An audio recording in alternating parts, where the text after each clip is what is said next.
Coming up on this month's NCE News Wrap, we bring you the latest HS2 and Crossrail developments, along with the news that the creation of Great British Railways has been delayed.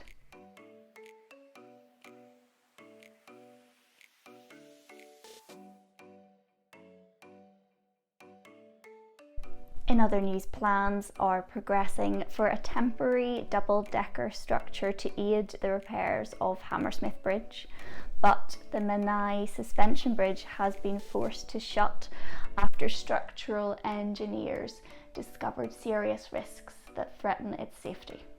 Meanwhile, tunnelling work has restarted on the Silvertown Tunnel following last month's fire at the project's Newham site.